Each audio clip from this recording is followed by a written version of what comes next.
En estos días, Checo, yo tenía una conversación con Mariel. ¿Sabes?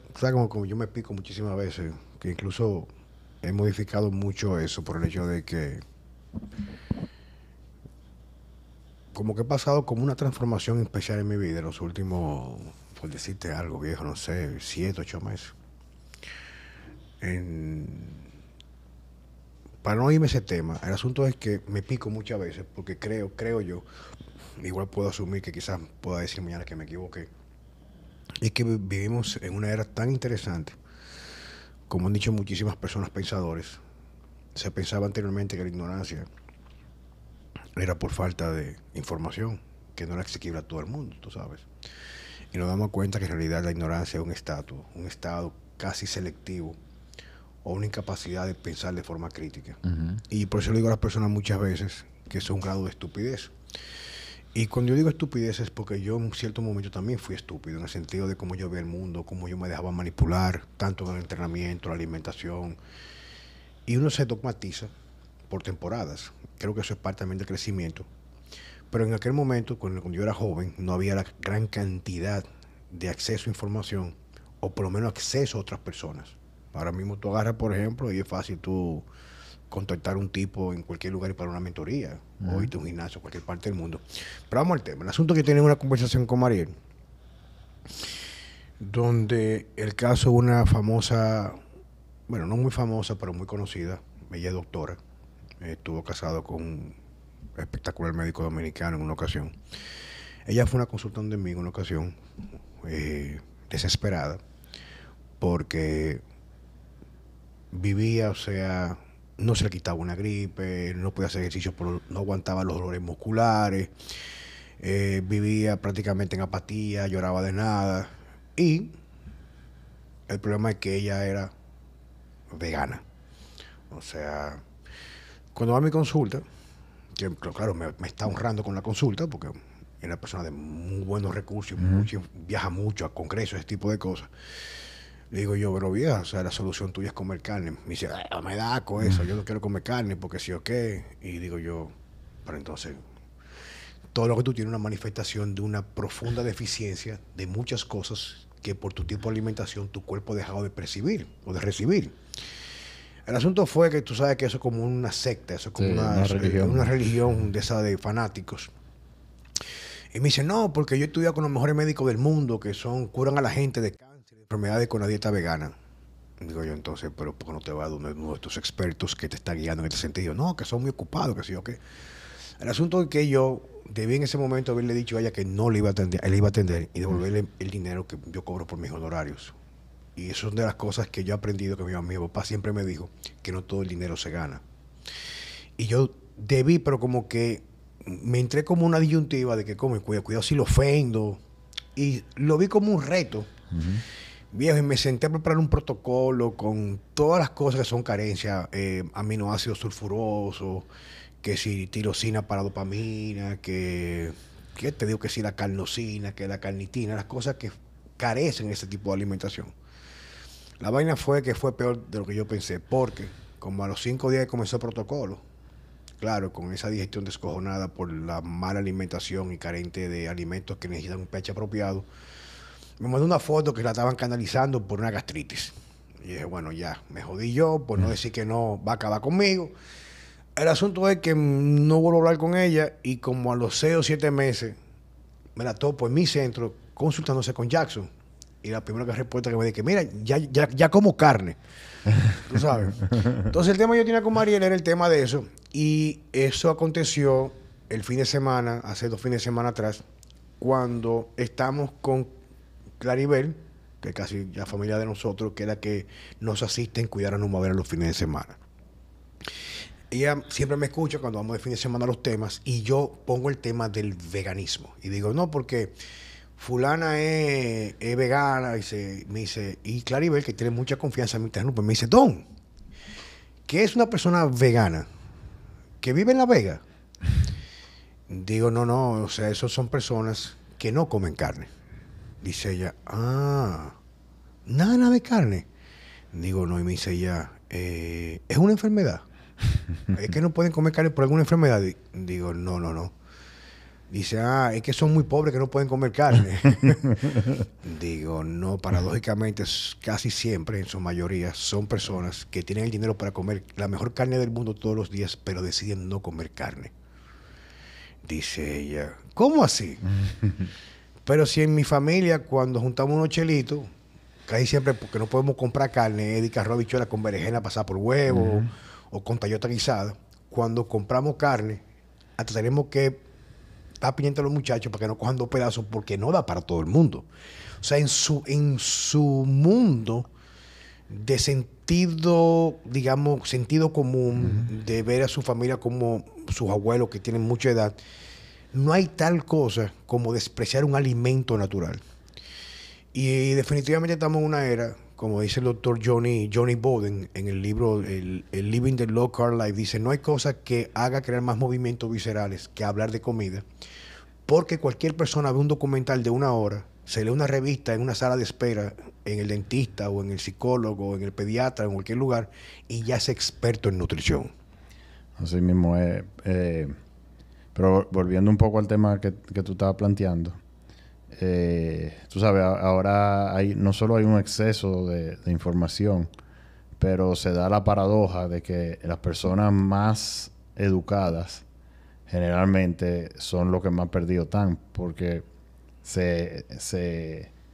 esa educación se basa, vamos a decir, en el adoctrinamiento que nos quieren vender.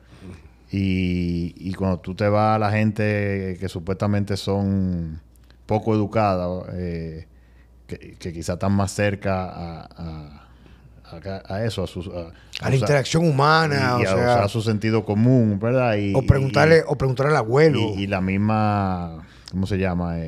Con lo que tú naces, con tu instinto, están más cerca de la verdad, incluso sin saberlo, porque ni siquiera lo están pensando, como tú pusiste el ejemplo de esta niña. Hay gente que diferencian que ya lo que hoy en día no es educación, sino formación o instrucción. O sea, te instruyen a pensar de una forma y te prohíben pensar de forma crítica, ¿tú me entiendes? Y en estos días otra cosa también que yo lo utilicé mucho para reflexionar es que vamos al campito, donde yo estoy pensando hacer mi terrenito con cosas para yo tener un auto sostenible de mi familia. Y el que trabaja allá, que le dicen Papilín, es un tipo moreno, alto, que en realidad no es que él sea negro, pero el tipo no sale del sol. Y me dice alguien, viejo, pero él no le da... Digo, no, es que él tiene una ventaja. Es que él no sabe leer. Entonces, como no sabe leer... Y no ve televisión, porque no tiene tiempo, o no tiene los recursos para perder mucho tiempo. O sea, son personas que se han expuesto toda su vida al sol y han creado resistencia al sol. Claro, él no se pone como un alemán con aceite Johnson a coger sol. Pero el asunto es que este tema de la alimentación sigue siendo en realidad tan básico entender lo que necesitamos comer.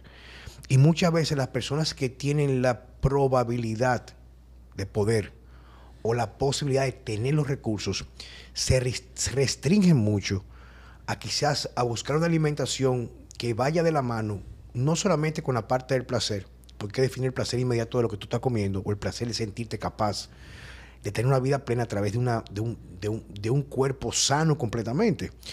Y quizás una de las manifestaciones que hoy en día creo que vivimos más ciegos que nunca es el hecho de que definitivamente una persona que no está en buena condición física, y no hablemos de fisiculturismo, sino delgado, con buena postura, una persona que tiene un cuerpo perezoso, que tiene una mente que le gusta procrastinar, ya de por sí es una manifestación de que todo su entorno no es el adecuado, y quizás el entorno más importante que lo está lastimando es el entorno interno a través de los alimentos. ¿Tú me entiendes? Entonces, yo le comentaba ayer que tuvimos una reunión con una representante de Lakewood. Fuimos a Mauri, Lía, los head coaches de las 2 unidades de nosotros. Y ella es una muchacha que la invitamos porque es de origen, aunque vive en Europa, vive creo me dijo que era en Hamburgo, no recuerdo dónde fue, es de origen, o sea, nació en Argentina. Y le invitamos a saber a los argentinos. Y cuando llegó dice, ay, concho, pero claro, lo tomó de buena manera. Yo soy vegetariana, ¿tú me entiendes? Y resulta fue que yo no toqué el tema, pero vino el tema de a qué nos dedicamos nosotros. Ya sabes que tenemos un gimnasio, pero en la parte de la nutrición o la dietética, Ajá. la parte. Ujú. Y cuando yo comencé a hablarle, no solamente para decirle que comer vegetales no necesariamente es lo mejor solamente, sino le explicaba que el ser humano evolucionó con un metabolismo y una alimentación pendular. Ella me dice así, ¿cómo pendular? Digo, bueno, la gente no reconoce esto, o la mayoría de las personas no lo reconocen, pero el síndrome metabólico, o sea, lo que implica tú estar desarrollando resistencia a la insulina, inclusive hipertensión, ese tipo de cosas, eran mecanismos en la evolución de supervivencia, cuando tú tenías una gran abundancia de alimentos, se activaban algunas expresiones genéticas para llevarte a la obesidad. Porque cuando venía la escasez de alimentos y agua por periodos muy prolongados, esos mecanismos de tú tener más azúcar, más glicerol, insulina elevada y grasa en el cuerpo, te ayudaba a durar más tiempo en la escasez para poder comer poco frecuente y no perecer de inanición. Ella me decía, ¿cómo así? Yo le decía, mira, por ejemplo, hay un libro que se llama Drop Your Acid, y lo estoy leyendo ahora mismo, donde explica la vinculación del ácido úrico como el principal y el primer indicador de síndrome metabólico. Inclusive tiende a subir el ácido úrico antes de la insulina o la glicemia. Y muchas veces en los parámetros clínicos normales, Francesco, Checo, aunque esté normal, 7, 6, ya después de 5.5, el ácido úrico vino por un desperfecto, una adaptación, desperfecto en la actualidad, pero perfección en el pasado, donde había un gen que permitía de forma normal metabolizar el exceso de fructosa. Pero ¿qué pasa? En la evolución nos adaptamos para que la fructosa nos llevara todas esas condiciones del ácido úrico elevado, diabetes, hígado graso, etc. Y él explica, este autor hablaba de que cuando tú comienzas a tener, y él explicaba, por ejemplo, la hipertensión viene como un mecanismo de adaptación por el efecto inicial del ácido úrico, donde una persona con hipertensión, no estamos hablando de hipertensión sino temporal, tú quieras hipertensión por la alimentación, por 3 o 4 meses, una hiperabundancia de fructosa, porque en aquel entonces le explicaba que cuando estábamos evolucionando, no es que tú ibas al supermercado a comprar carne, ahora hasta el matadero, o sea, tú comías lo que era más disponible para ti. Y que eso variaba durante la época del año. La época del año. Y entonces ahí cabe lo que tú estás hablando del pendular, porque tú pasas de un extremo al otro. De abundancia, entonces, normal, escasez. La abundancia que tú vas con un grupo de tu familia, una tribu, por decirlo así, buscando donde comer y encuentras un páramo o un valle lleno de frutas, las que hayan, miel, no importa. Tú le vas a dar para allá. Tú no vas a ir a buscar carne porque eso era, tú comías por tus necesidades, lo que estaba a la mano. Tú no sabías en ese momento que la carne era mejor que la fruta. Entonces te llevaba un proceso de engordarte, pero sabes que las frutas están mientras hay sol, primavera y verano. Pero cuando llega el otoño, ¿qué pasa en el otoño? Los árboles se secan, viene el invierno con inclemencia, no hay ningún tipo de vegetal. Entonces te llevaba a ese proceso. Entonces yo explicaba a esta señora que el cuerpo humano necesita un cambio pendular. Claro, en la temporada actual nosotros no vemos ni entendemos eso y entonces nos vamos al extremo de una hiperalimentación todo el tiempo. Que no solamente la fructosa, sino que cada vez que tú comes, tú tienes un estado de nutrición o de un mensaje de engordarnos. Entonces, ese tipo de alimentación extrema, la parte pendular, donde aplicamos la parte de nutrición, es la siguiente. Una persona que viene ya con un estado de marcadores de síndrome metabólico, que nosotros vemos mucho en el gimnasio, baja testosterona, inflamación sistémica, obesidad, hígado graso, pérdida de masa muscular, pérdida de postura, todo, porque hoy es más desastroso que anteriormente. De la parte de alimentación, si tú estás en un extremo de hiperabundancia calórica y frecuencia de alimentación, lo correcto, claro, no de forma constante, es recogerte e irte al extremo. ¿Qué al extremo? Bueno, dejar de merendar, ayuno intermitente, quizás comer 2 veces al día, dependiendo, claro, una gente que tiene un grado de actividad física, un maratonista, que hay muchísimos por ahí con hipertensión y siguen con hígado graso, o una gente que da los hierros y sigue igual, es mantener un aporte de calidad de alimentos, pero reducir la frecuencia de comidas, ese tipo de cosas. Entonces yo le decía a la señora, es que tú estar por periodos muy prolongados en una dieta vegetariana o vegana, si tú vienes de comer mucho disparate, tú te vas a mejorar porque vas a comer menos cosas procesadas, asumiendo que esa alimentación son cosas no procesadas. Pero hay un punto de inflexión donde no siempre continuar en ese umbral va a ser lo mejor. ¿Tú me entiendes? No, eso tú lo puedes ver hasta como con la mejor rutina del mundo. O sea, tú me pones una rutina nueva, súper bien diseñada para mí, para mis necesidades.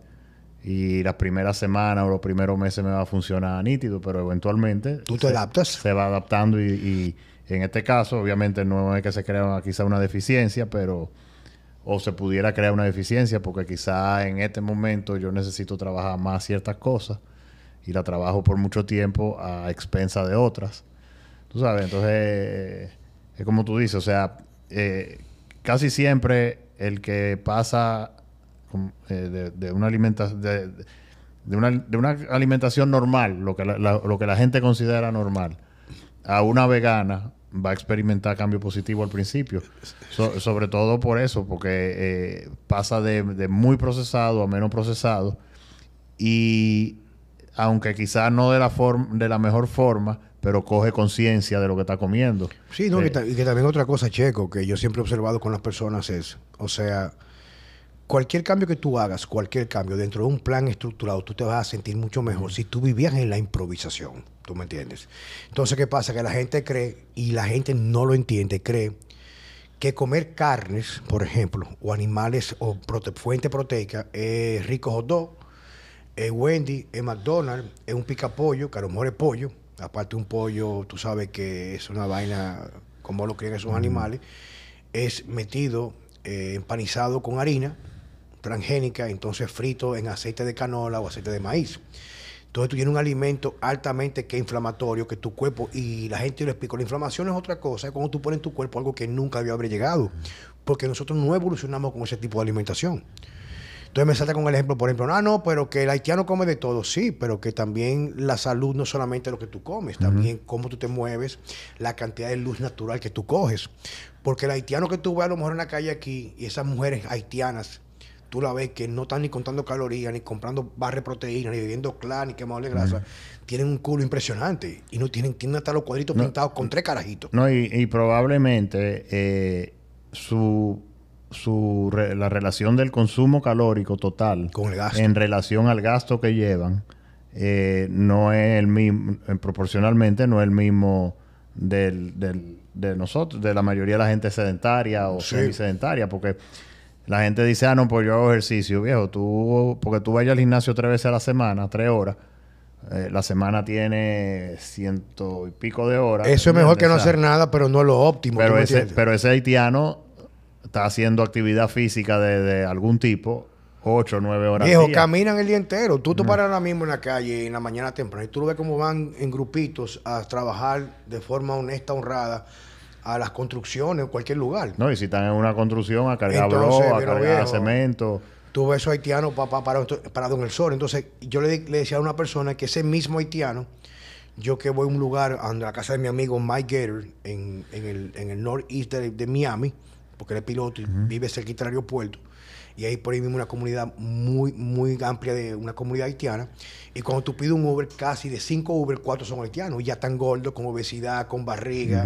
Tú lo ves enfermo. ¿Por qué? Porque abandonan esa exposición. Entonces es la parte donde yo digo que muchas veces la salud viene de tu entorno total. Lo que tú comes, ese tipo de cosas, la luz que tú coges, si caminas o no caminas. Tú sabes que eso mismo pasa mucho en Australia con los aborígenes. Los aborígenes que vamos a decir se integran a la sociedad moderna tienden a enfermarse incluso más que los australianos como de origen europeo, porque obviamente el australiano de origen europeo quizá ha estado más expuesto por generaciones al trigo y al azúcar y a todas esas cosas. Pero el, el aborigen, que hasta el otro día fue cazador-recolector, al pasar de una generación a otra y ese cambio radical de alimentación, se enferma de una vez. Y digamos que este individuo, que yo recuerdo con la piel tipo barro, con la nariz ancha y el pelo rubio, que lo he visto incluso en documentales, o sea, estaba adaptado a su ambiente. O sea, quiere decir que él se mantuvo robusto para poder permanecer generación tras generación en este ambiente. Por eso cuando hablamos nosotros, por ejemplo, del extremo, hablamos del extremo de lo que vivimos en la actualidad. Y reiterando que es el tema que a mí me gustaría como dejar un mensaje claro con las personas que lo están escuchando en el día de hoy, era algo también, porque yo vivo con muchas reflexiones, le digo a las personas, está bien, pero si yo, por ejemplo, hago una dieta cetogénica 100%, quiere decir como si fuera algo bíblico, algo totalitario, definitivamente, tú vas a estar mejor que comiendo disparates y comidas procesadas. Pero en la forma pendular, lo que en verdad define en realidad el estado de extremo de aporte mucho de carbohidratos a el hambre y poca ingesta de comidas, y cuando comemos en este lado es prácticamente proteínas y grasas con poca frecuencia al día o a la semana. Cuando vemos este extremo, si yo me mantengo todo el tiempo en el extremo de pensando que como me sacó de la enfermedad, yo me quedo constante, también me lleva a la enfermedad. Porque, por ejemplo, hay reajustes metabólicos, endocrinos en el cuerpo cuando tú dejas de consumir carbohidratos en su totalidad o bajas mucho las calorías. El cuerpo comienza a frenarse, porque supone que si tú pasas de mucha abundancia al extremo, ¿qué va a hacer el cuerpo automáticamente? Decir, bueno, como no hay comida por ahora, vamos a comenzar a bajar la función de la tiroides. El cuerpo automáticamente asocia el extremo, no el punto intermedio, como que no hay condiciones para procrear, baja la testosterona, baja la fertilidad, y la fertilidad baja. ¿Cómo hace la fertilidad? Subiendo la prolactina. Entonces hay tantos factores, y lo que yo siempre he apostado es que debemos utilizar el conocimiento que podemos adquirir de forma independiente para encontrar un equilibrio en la vida y disfrutar. Entonces, yo a veces subo, por ejemplo, en redes sociales un plato de pasta en tu casa, a lo mejor, con una copa de vino. Ah, pero tú comes pasta. Bueno, viejo, pero ¿quién dijo que tú no puedes comer pasta? Ahora, yo lo que hago son 2 o 3 comidas al día, y en mi forma pendular, yo trabajo mucho esta parte emocional. Quiere decir que hago mi trabajo y cumplo con mi deber de cuidarme con la alimentación, porque yo sé que si como bien el día de hoy, mañana cuando despierte me voy a sentir mucho más despierto, con mucho más energía, mucho más claridad. Pero a lo mejor el viernes me reúno contigo en tu casa, estoy cansado y quiero darme la parte de placer. Ahora, no es todos los días, yo lo hago como una forma de equilibrio. Ahora, también no es lo mismo una pasta, y lamentablemente el mundo está de esa manera, que los alimentos, mientras más procesados, son más económicos. Pero esa parte de alta accesibilidad económica implica mayor ingesta de alimentos y mucho más frecuencia. Las personas piensan que comer mejor es más caro. No. Si tú bajas a 2 comidas al día y tú dejas de hacer merienda y comprar disparate, al fin y al cabo podrías gastar menos, gastar lo mismo o invertir lo mismo, pero en salud, no en enfermedad. Exacto. Entonces a veces tú dices, bueno, una caja de pasta barata, no sé, te cuesta 80, 100 pesos, a lo mejor no importa, te cuesta 300 pesos. Pero en vez de yo comerme un paquete de pasta, esa pasta me da para 4 comidas. Entonces la idea es, en este proceso de búsqueda, entender que de que estamos en un extremo de la balanza, que es la parte pendular, y nos perpetuamos de ese lado, usualmente no nos lleva a nada bueno. Y como tú dices en el entrenamiento, y eso aplica a todo, viejo, o sea, debe existir siempre, una vez nos mantenemos en el extremo, la posibilidad de buscar el equilibrio retornando al extremo por un tiempo. Y tú lo haces con mucha frecuencia, yo lo veo. Tú sabes que a mí me pasa algo, y es muy como intuitivo y automático, como que no es ni siquiera algo que yo lo planeo. Hay periodos donde yo como que siento la necesidad de restringir más los carbohidratos. Entonces me seco más. Pero me llega un momento como que como pasan, qué sé yo, 3, 4 semanas, donde como que vuelvo y necesito más. Y es como... Y cuando te digo más y menos, no es de que una diferencia de que cuando como más me meto 500 gramos al día, sino que, qué sé yo, quizá un 100 gramos más Sí. por un periodo, pero es un reajuste que no es que me mido la grasa o que digo, no, es como algo como que nada, es como que lo sientes. Y yo te puedo dar respuesta a eso. Cuando tú logras restablecer el equilibrio, quiere decir que tú tienes un cuerpo sano. Y hay que redefinir qué es lo que es un cuerpo sano, pero en este tema que nos compete, el que tú pusiste ahora sobre el tapete, es poder entender de que un cuerpo en apatía, un cuerpo cansado, una gente que está a medias, el cerebro, no tú, va a utilizar recursos externos. Entonces yo digo que esas personas la comida lo eligen a ellos. Es completamente distinto. Entonces, ¿en qué sentido quiere decir? Cuando tienes un cuerpo sano, con todas las herramientas necesarias de salud interna, emocional o cognitiva, la emoción es otra cosa, la parte cognitiva, quiere decir que no procrastinas, que tienes resiliencia para los problemas, o sea, que estás robusto en general. Tu cuerpo te habla. Por ejemplo, yo no lo hago tan estricto como tú en el sentido, en el tiempo, pero yo, por ejemplo, tengo semanas que yo me paso 4 días y aún pudiendo comer los carbohidratos porque no tengo sobrepeso, no me apetecen. O sea, ese es el punto, simplemente, o sea, como que no los quiero. Pueden estar ahí como que... No lo quiero. Yo lo veo, tú sabes que para mucha gente es una debilidad. Y yo lo veo y es como que no me... Pero otro día, o sea, por otro periodo, sí tengo siento ese deseo como para recuperarme el entrenamiento, tú sabes, como que siento que lo necesito. Lo mismo pasa con el entrenamiento, yo te he visto muchas veces, o sea, no conozco a nadie como tú, que entrene tan duro como tú, pero cuando yo lo analizo, por ejemplo, yo sé que con cierta frecuencia tú me dices a mí, no, esta semana lo voy a coger descanso porque me siento cansado, y la gente entendiera que en esa parte pendular de tú cargarte y luego descansar es que el cuerpo en realidad vuelve a su equilibrio, ¿tú me entiendes? Pero claro, para fortalecerse, tú tienes que sacarlo del equilibrio. Como decía una persona, tanto en el entrenamiento que aplica muchos o casi todos los factores de la vida, nadie crece en su área de comodidad, ¿tú me entiendes? O sea, tú tienes que obligarte a mejorar siempre y cuando tu propósito de vida sea ser cada día mucho mejor. Como tú dices, si yo, por ejemplo, me propongo hoy en día leer 20 minutos, pues no tengo hábito de lectura, llegar un momento que cuando yo comience a leer me voy a encontrar aburrido porque quizás no tengo el hábito de lectura y quiero elegir el celular que sí me entretiene y me activa la dopamina o los receptores o los centros dopaminérgicos, o sea, me va a sentir despierto.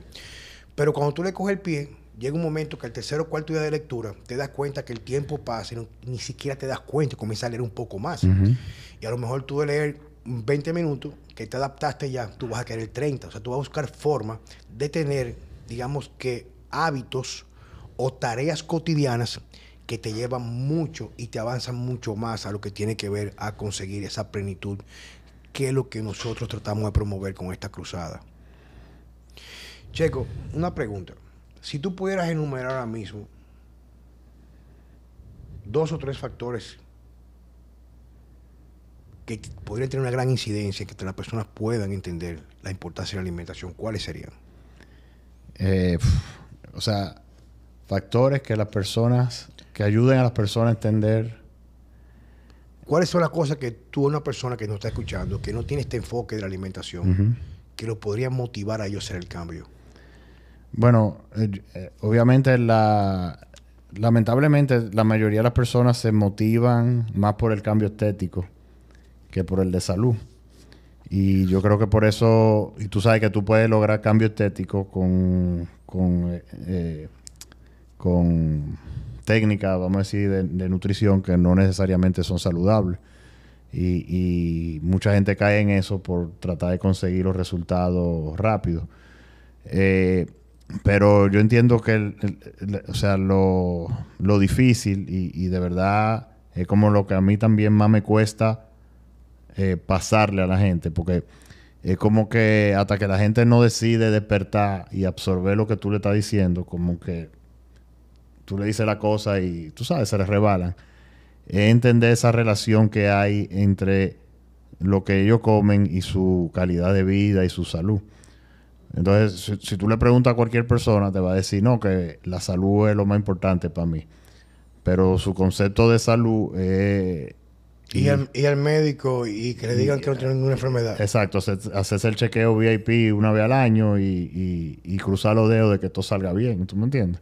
Y no entienden que el día a día y las pequeñas cosas son lo que van a hacer la diferencia.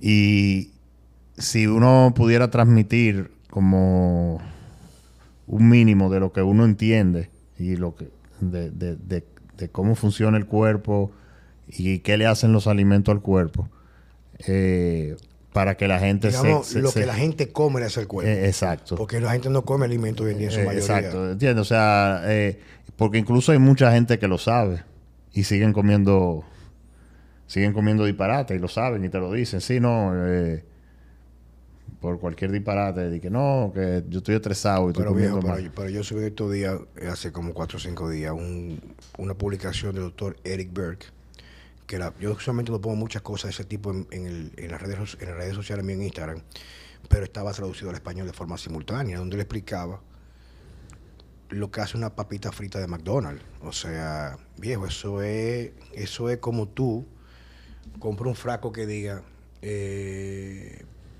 tónico para enfermarte de cáncer, o tónico para enfermarte, tónico para buscar siguientes enfermedades, por ejemplo, como que yo lo venda tal cual, depresión, psoriasis, condiciones autoinmunes, infertilidad, baja libido.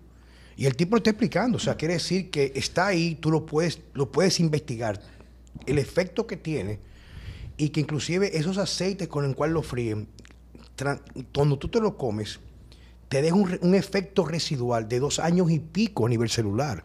O sea, que no es como el azúcar, que tú te la comes en este momento, o sea, asumiendo que no es un azúcar natural, una miel o un azúcar de caña, que no estamos diciendo que... Pero entró, hizo lo que iba a hacer ya. O sea, tú lo quemaste. O sea, exacto. El problema viene si es continuo. Es continuo, ¿tú me entiendes? Bien, pero esto no, esto hasta... o sea, por ejemplo, lo que siempre hemos hablado, o sea, las cosas que se le dan a los niños son equivalentes a darle un cigarrillo. Bien, una raya de cocaína. Pero entonces ningún papá, en su sano juicio, le daría a un niño, pero lo que le están dando de comer es igual o peor. Pero 2 cosas. Cuando subo la publicación de Eric Berg, un tipo me dijo, el mal llamado maestro, se refiere a mí, ¿cuánto jode con la alimentación? Digo, viejo, o sea, a mí me importa lo que tú te comas. O sea, lo que yo estoy tratando, de que yo tengo una comunidad importante de seguidores, es dar una información que tú haces lo que tú quieras, pero no digas después que por desconocimiento te enfermaste, tío. Tú sabes la cantidad, ahora que yo he avanzado en edad. Yo he avanzado porque yo no tengo 30 años. Ya yo pasé los 50, picando los 55 años de edad. La cantidad de personas de mi generación que están muriendo, enfermando de vaina. Ah, no, que se murió de una vaina, de un aneurisma, que se murió, que sé yo cuánto, de un infarto. Gente de mi edad, amigo mío. No, y en mi caso no di que muerto. Pero ahí yo conozco muchísima gente de mi círculo, incluso más jóvenes que yo, que salen con enfermedades. Viejo, que yo me quedo como que en estos días una muchacha joven, como de 40, de que la media cara paralizada, ya tú sabes, neurólogo, medicamentos rarísimos, carísimos. Y tú te quedas como que, o sea, ¿de dónde? No entiendo. Pero se ha normalizado tanto que la gente no se cuestiona y piensa que eso es la norma ya, que eso me va a tocar, yo lo voy a aceptar. Y con el caso de los niños, fíjate que este tema de alimentación podemos pasarnos aquí hablando, y inclusive creo que deberíamos estructurarlo para tocar puntos muy específicos por cada podcast que hagamos tú y yo solo. Es que, miren el caso de mi hija Numavela. Mariel cumpleaños en estos días, yo le llevo un desayuno. Mariel es enferma, se tiene como dicen un sweet tooth, o sea, le encantan los dulces. Yo me lo como y lo disfruto, pero no me paro a comprar un dulce. A veces me hace falta un dulcito en la noche, pero el asunto es que no soy amante de los dulces, no me paro a comprarlos. Y le hice en la mañana unos huevitos con unos pancakes que mandé a hacer saludables en el sentido de que no tienen ingredientes malos, o sea, caseros, con una harina no sé de qué fue de coco, algo más o menos va. Y le hice ese mismo desayuno, se lo hice a Numavela. Pues ese mismo día se come unos pancakes con miel de abeja, viejo, y ella tiene 3 días consecutivos pidiendo los pancakes. Y es lo que le digo yo a Mariel, es que para un niño que está en desarrollo, que tiene un cuerpo que puede aguantar tantas cosas y no enfermarse, tenemos que pensar que el mismo pancake altamente procesado con sirope de alta fructosa, en ese momento, o un pancake dulce con miel, va a crear el mismo efecto adictivo dentro de lo que tiene que ver la proyección a lo que va a querer comer. Claro que el más procesado va a dejar algo restante y residual, pero desde el punto de vista del paladar que se le está formando a un niño, hay alimentos o comestibles que un niño no debería de comer. No. Claro, yo he dicho siempre que si tú tienes una estructura en tu hogar, pero como familia salimos de la casa a comer una pizza o un helado, vamos a vincular eso, que es algo que es la excepción, el postre, la fiesta, la salida, pero no en la casa. Porque de que sabe que dulce en la casa, no quiere comer, Claro. ¿tú entiendes? Pero ahí entra en otro tema, que es que aún tú saliéndote de lo, vamos a decir, de lo que nosotros recomendamos, tú te puedes salir, pero quedándote en, vamos a decir, en lo tradicional y en lo bien hecho. Me explico. No es lo mismo tú irte a comer una pizza tradicional italiana con la masa fermentada. O ingredientes de calidad. Con tomate viejo. de verdad, con mozzarella buena. Que tú compras una pizza de esa de una de esas cadenas internacionales. ¿Por qué? Porque por fuera puede parecer la misma pizza, pero los ingredientes de la mayoría de esa comida están procesados de una forma y eso es algo estudiado. O sea, esa gente tienen personas que literalmente buscan cómo hacer esos alimentos que ellos venden más adictivos, porque el negocio es que se venda más. ¿Me entiendes? Entonces, la respuesta, aunque tengan la misma caloría y la misma cosa, no es la misma, ni el efecto a largo plazo. ¿Tú me entiendes? Entonces, por ejemplo, yo como pizza. ¿Tú me entiendes? Yo soy enfermo con yo una pizza, un día me puedo comer unos tacos. Yo como helado. Pero asumiendo que sea helado de verdad. Pero, o sea, un helado literalmente debería ser leche, suponiendo que de chocolate y azúcar. Pero tú te compras un helado de cualquier cadena de esa extranjera y es un listado de ingredientes. 60,000 ingredientes que tú ni sabes lo que es. Entonces yo te voy a poner un ejemplo. Mira, justamente esta mañana estaba viendo ¿cómo se dice? Un chart. Una tabla. Una tabla donde salía longevidad por costo en salud, ¿verdad? Yo lo vi. Y salía Estados Unidos. Sean Baker creo que lo subió. Estados Unidos, la longevidad de los países industrializados más baja, con el costo de salud más alto. Y tú ves todos los países europeos con una longevidad alta y costo de salud bajo. Y yo te voy a decir algo, en Europa, o sea, vamos a poner el caso de Italia, la gente come pasta, la gente come helado, la gente... Bueno, yo te envié en estos días para aprovechar y uniendo las ideas para poder reflexionar con ustedes que lo están escuchando, Checo y yo. En estos días un muchacho subió,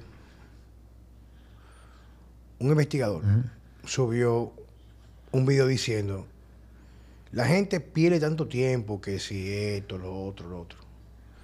Tú ves, por ejemplo, Sardinia, que está entre los 5 lugares con mayor longevidad, con personas que llegan a los 100 años, toman diario, o una o dos copas de vino, no sé la cantidad, pero toman vino, toman cerveza, una cerveza. Comen carne, comen pastas, comen frutas, comen verduras, pero tienen algo en común, es que todo lo que comen lo producen en el lugar. Quiere decir que no pasa por una industria. Y yo le digo muchas veces a las personas, cuando tú te comes, por ejemplo, un cereal en caja, de eso, aquí le llamamos cornflakes los dominicanos, los cornflakes. Eso que tú te comes, es que cogieron el maíz, que primero ya es transgénico. Y como es transgénico, lo fumigan con glifosato. A ese maíz, le sacan el aceite para procesarlo luego. O sea, un procesamiento químico malísimo. Y a eso que quedó, le sacan otra cosa. Y ya lo que queda, el bagazo que queda, lo planchan, lo tuestan, le meten azúcar y te lo venden como un superalimento. No es lo mismo tú, por ejemplo... Y vitaminas artificiales. Después la gente te dice, no, yo no bebo suplementos. Claro, todo lo que tú te comes está lleno de suplementos. Entonces, no es lo mismo, por ejemplo, mi abuela o mi mamá, mami lo hace todavía, ella tiene maíz que no ha sido, sino consigue. lo siembra en el campito, o lo manda, o lo compra en un lugar, lo prepara en su casa y se prepara un majarete con leche de vaca de verdad. Entonces, yo reitero, o sea, ¿por qué hacemos lo que hacemos? Y la pregunta, haciendo lo que tú haces, tú vas a vivir en realidad más años. Pero ¿cómo tú vas a vivir esos años? Entonces, fíjate cómo la salud, una parte es tanto lo que tú comes, de dónde proviene lo que tú comes. ¿Y cómo? ¿Cómo te lo vas a comer? No es lo mismo tú comer tranquilo en una mesa sin estrés, sin el celular, disfrutando la comida. Como dice Thomas Levy, que yo siempre lo digo en muchas publicaciones. Es tan importante comer tranquilo y disfrutar la comida, sea cual sea, que él dice, Thomas Levy, un cardiólogo, que tiene varios libros espectaculares, dice, la mejor comida, mal digerida, hace más daño que quizás la peor comida bien digerida. No está defendiendo, sino toma el extremo, donde la importancia tanto de lo que tú comes y cómo tú lo comes y dónde lo comes, el entorno. Entonces la gente se va al extremo, que yo no como pasta, mi hermano, pero ¿quién dice que por tú comete un día una sardina con plátano o comete unos huevos hechos no con aceite de canola, sino los con una buena mantequilla o hervidos, con unos guineitos o quizá un plato de fruta, tú te vas a enfermar por eso? Entonces tenemos que reconocer qué nos lleva a la enfermedad. Y la enfermedad nos lleva usualmente tantos factores como puede ser esta luz artificial nos enferma, o en la exposición constante, si el antídoto de la luz natural. Si te la pasas encerrado solamente con luz artificial, eso crea mucho daño a nuestro cuerpo, que no es un tema que vamos a tocar en este momento, qué pasa en nuestro cuerpo. Pero al fin y al cabo, si nos ponemos a buscar de forma aislada la solución, nos volvemos locos. Y es prácticamente tratar de volver lo más que podemos a nuestros orígenes. ¿Qué es nuestros orígenes? Cocinar más en la casa, tener idea de lo que estamos comiendo, comenzar a desarrollar esa condición que nos lleva a ser mucho más proactivos en la vida, que es sentirnos autosuficientes. Hoy la gente prefiere, en lugar de cocinar y encontrar placer en la comida, pedir algo por Uber Eats o por pedido ya, pero en lo que llega, esa mierda están vegetando aquí en el celular, viendo disparate y llevándole la vida a gente que nunca van a conocer por redes sociales, y no que yo no lo utilice. Entonces, en de lugar de hacer un culto a tú decir que yo quiero cocinar, aprender a cocinar, que eso te da satisfacción, te da herramientas para sentirte suficiente, nos sometemos a un sistema que nos lleva al consumismo, y casi lo que consumimos todo es parte de un sistema que nos quiere enfermos. Y si no logramos reconocer que es una industria manejada por el mismo grupo que lo que quiere es vender. Mi hermano, el que vende necesita muchos adictos en la comunidad. Claro. El que vende agua no va a vender agua, viejo, va a poner un puesto de agua en Valle Nuevo, al lado del río del Yaque, porque esa agua es pura. Tú no vas a vender agua cuando el río no está contaminado. Tú pones agua en el desierto donde no hay agua, no, cuando hay una necesidad. El problema es que, como funciona la vaina, es que ponen el puesto de agua al lado del río del Yaque puro, lo contaminan para que tú tengas que comprarle agua. O pagan un estudio para decir que esa agua hace daño. Exacto. Ya tú sabes. También. Entonces, para ir concluyendo, el mensaje que yo quisiera poder darle a ustedes, esto ha sido un diálogo simplemente para ayudar a reflexionar a nosotros, de que si usted se encuentra en el extremo, y ese extremo le esclaviza y no le lleva prácticamente un proceso de reeducación con información confirmada a través de los años, por la experiencia, quizás con nuestros adultos o de quien descendemos, casi siempre ese extremo lo que hace es excluirnos de lo que tendría que ser una vida con equilibrio. Yo creo que tanto Checo como un servidor, Juan Carlos Simón, lo que tenemos es una cruzada simple y llanamente para que puedan ver la otra cara de la moneda. Señores, Checo, Juan Carlos, muchas gracias por estar un día más en Vida Sana con Juan Carlos Simón y Francesco Remí. Hasta la próxima.